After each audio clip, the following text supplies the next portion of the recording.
In 2001, Sega faced one of their toughest decisions yet. The Dreamcast just wasn't performing as well as they'd hoped outside of Japan, especially with Sony's PlayStation 2 dominating the market and Microsoft's Xbox looming on the horizon. Sega made a hard choice. They would be leaving the console business entirely and becoming a third-party developer. The silver lining to this was that we would see Sonic and other Sega properties on every platform going forward, from home consoles to portables. The downside? We would have to say goodbye to the Dreamcast, a console that hosted some truly incredible games, many of which have never been ported elsewhere. But before the Dreamcast's sunset, it would receive one final masterpiece: Sonic Adventure 2. A game that many fans still consider the pinnacle of 3D Sonic games. Following Sonic Adventure's worldwide success, Sonic Team really wanted to go bigger and better for its sequel. They moved production and development to San Francisco, drawing inspiration from real-world locations for a lot of the game's level design. And while they removed the adventure fields which were so prominent in the original, they compensated with much more characters, stages, an expanded two-player versus mode, kart racing, and a dramatically enhanced Chao system. But let's get this preamble ramble wrapped up and get into what makes this game so special.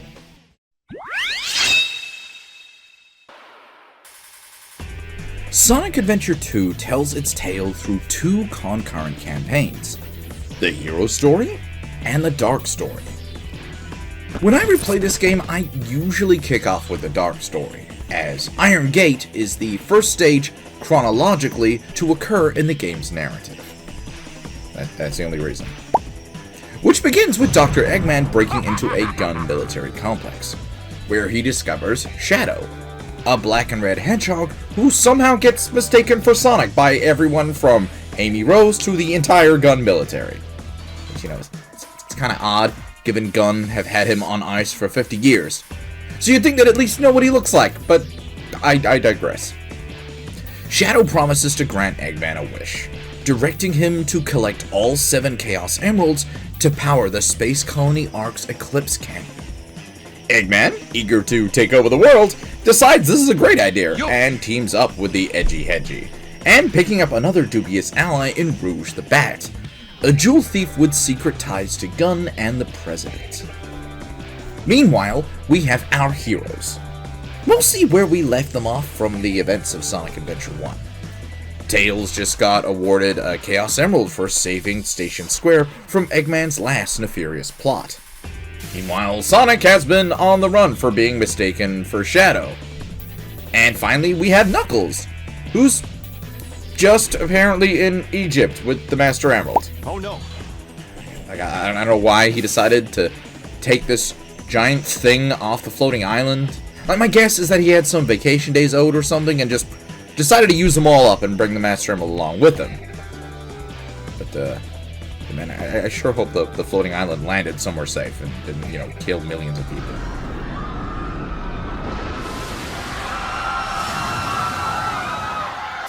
Once our heroes pick up on Eggman's plot, it's a race to see who can gather the Chaos Emeralds first, in an attempt to either save the world or conquer it, with a final campaign being unlocked once the player completes both of them, tying the story together in a dramatic finale.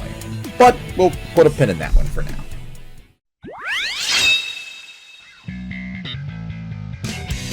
The game divides its stages into 3 distinct types. You've got your action stages, which are high-speed challenges starring Sonic or Shadow. You've got your mech stages, which are shoot-'em-up sections featuring Eggman or Tails. You've got your treasure hunting sections, which are exploration-focused levels with Knuckles and Rouge. And finally, each campaign also features one driving stage, Route 101 for heroes and Route 280 for villains, offering a taste of kart racing action and a future miserable endeavor when you decide to go for all of the game's emblems. What, boy? Wait for me! Of the stage types, action and treasure hunting stages feel pretty much the same as their Sonic Adventure 1 counterparts, with some improvements made on the original formula. While the mech stages resemble E102 Gamma's stages closest, albeit with more restricted controls and a trade-off for your mechs having actual health instead of using the same ring system everybody else does. Personally, I really enjoy the variety here.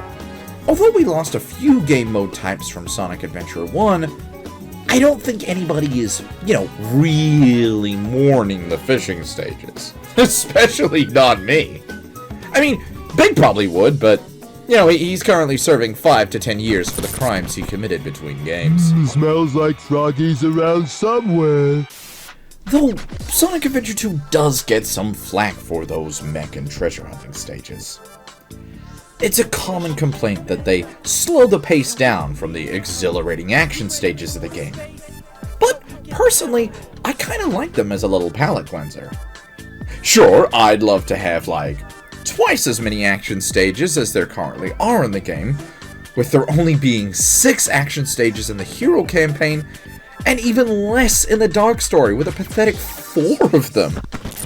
But, if you're a big fan of raising Chao like I am, treasure hunting stages make for a great way to farm rings for the Chao black market. And the mech stages are almost always a great source of chaos drives or animals. Which, speaking of, where Sonic Adventure 1 introduced the Chao, Sonic Adventure 2 perfected them. So much so that all future re-releases of Sonic Adventure 1 would adapt basically all of the new enhancements made in Sonic Adventure 2.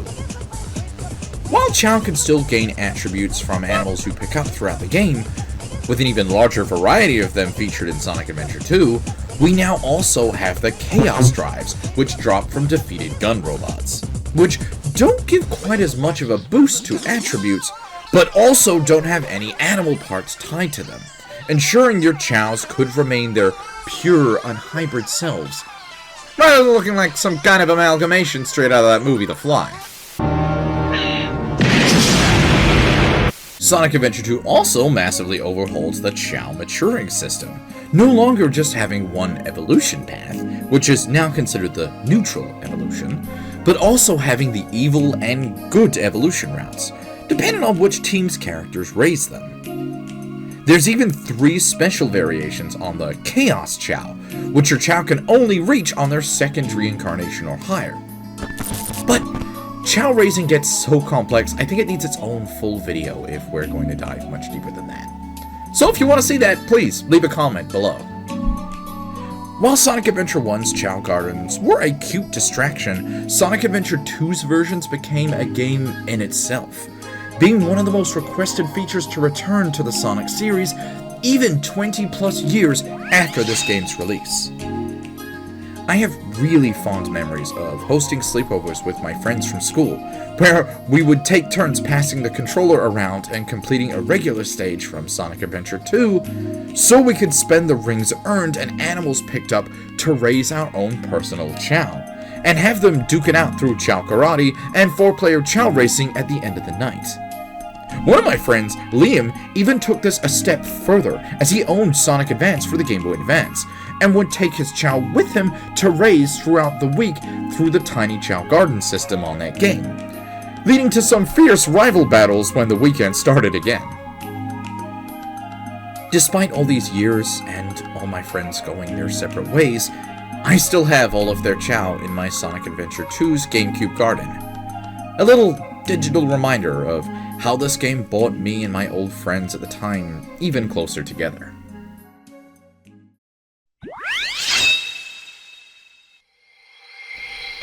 And this is where we get into the game's final moments. And despite Sonic Adventure 2 being 23 years old now, and with a pretty recent movie adaptation, I am still going to put a little spoiler warning here, just in case you want to experience Sonic Adventure 2 completely blind. Alright, moving ahead. In a brief recap, it's important to note that Shadow discovered Rouge's identity towards the end of the Dark campaign, and that she is an agent working for the President directly. They have a little heated exchange when Rouge tries to snatch the Chaos Emeralds and flee, leading her to spill her findings on Project Shadow to him. Here are the results of the research project called the Ultimate Life Form.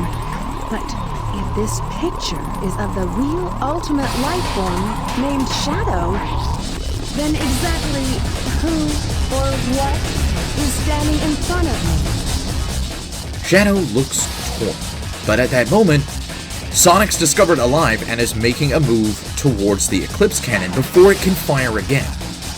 Now, even faced with the evidence of this other Ultimate Life Form, Shadow chooses to stay the course and keep his promise to Maria. Fast forwarding back to the outcome of the Dark campaign, Eggman inserts the final emeralds into the Space Colony Arc's console, bringing the Eclipse Cannon to full power. However, as soon as he does, Robotnik can't seem to control the cannon or get it to fire anymore.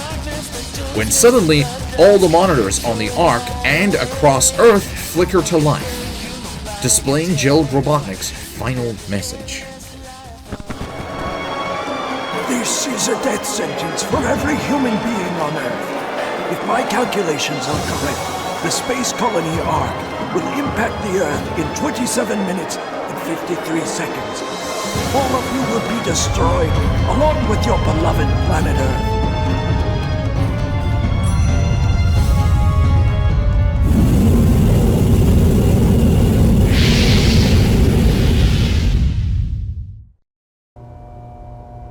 I plan to give you a taste of my revenge once all the 7 Chaos Emeralds are collected. Once I initiate this program, it cannot be disabled. All of you ungrateful humans who took everything away from me will feel my loss and despair. Is there anything else you want to say? No. Ready! What's going on here? The Eclipse Cannon was a powerful weapon, but Gerald's true intentions were to use the space colony itself to crash into Earth and destroy the entire planet. A plan put in motion out of his hate and sadness for losing the only person who mattered to him in life, his granddaughter Maria. His final speech ending before Gun executes him. This entire cutscene for the final chapter of the game is probably the darkest the Sonic franchise has ever gone. Even the choice of music here is just uncomfortably threatening. When this scene was adapted for Sonic X, they even included the final fucking gunshot, though the camera focuses on Sonic and his friends rather than showing the viewer directly. Both teams have to put aside their plans to try and stop the Space Colony Arc from destroying the entire planet, which leads us to the game's final action stage, Cannon's Core, a stage that has us playing as every member of the cast back to back, each character doing their part to clear the way to the center of the Eclipse Cannon and stop it. Well, all bar one, as Shadow is dealing with some pretty major revelations right now, with Amy ultimately breaking him out of his brooding silence and begging him to save the planet. Her words striking a chord in him because of their similarity to Maria's final words. Snapping out of it and heel turning to duke it out with the prototype of the ultimate life form, the Bio-Lizard.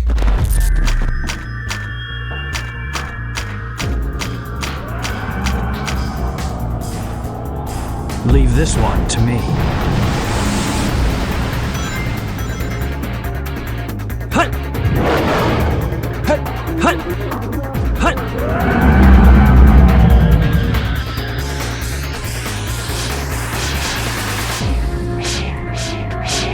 Vanish!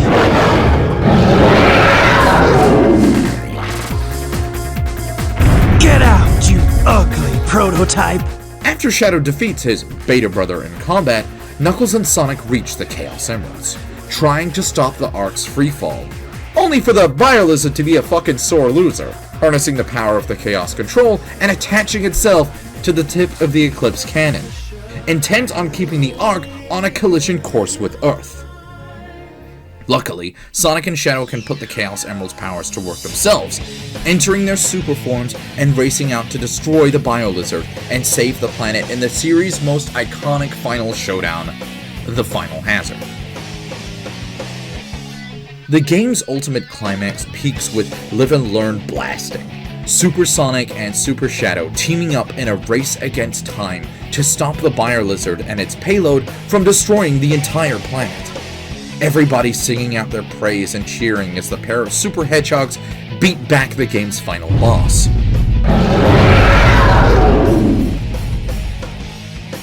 Wrapping things up with a super-powered Chaos Control, returning the Ark safely into the orbit of the planet, and leaving Shadow to plummet to the Earth below. This is my promise I made to you.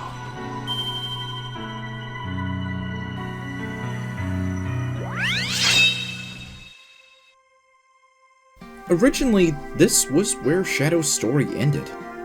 He died fulfilling Maria's wish to give the people of Earth a chance, ending the game on a pretty sobering emotional moment, where each character reflects on their own life and goals, with Sonic uttering a final goodbye to Shadow. Where is Shadow? But Sega realized just how popular Shadow the Hedgehog had become the minute this game released, and decided to just bring him back in the very next game, Sonic Heroes. Given how popular Sonic Adventure 2 was, not only did we see it get numerous re-releases across multiple platforms, but we even saw the game's story get adapted twice now.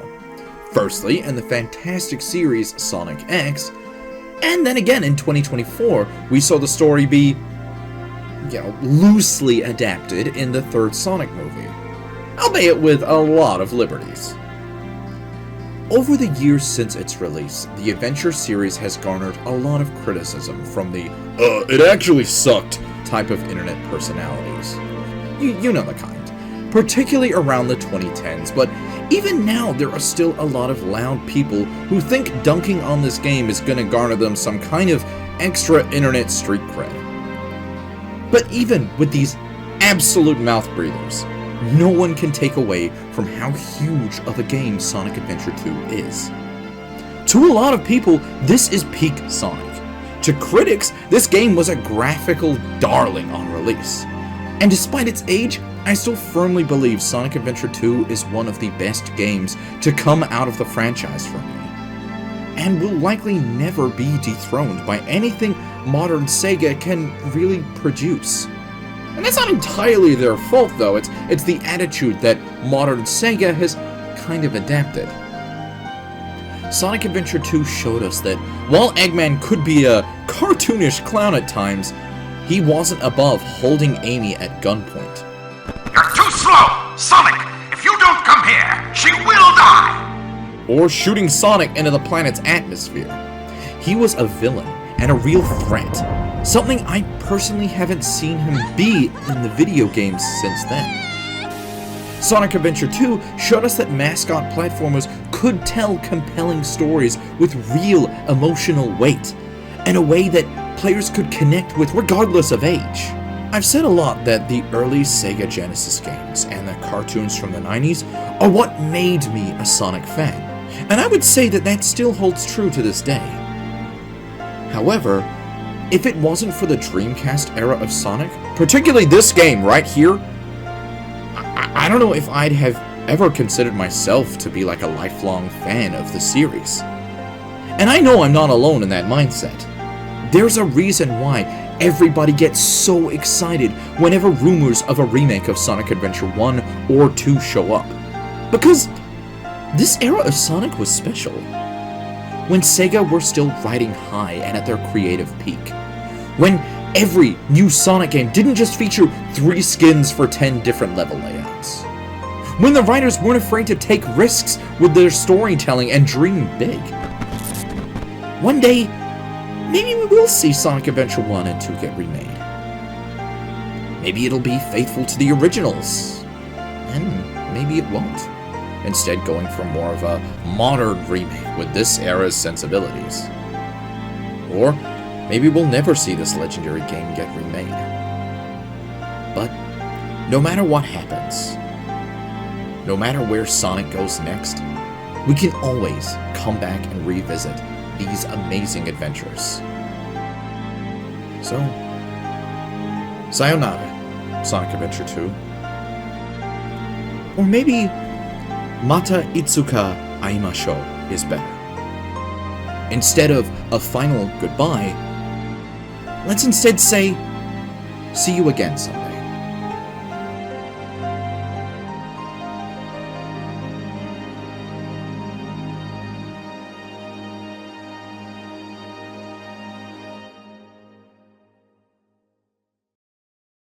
Look, a shooting star.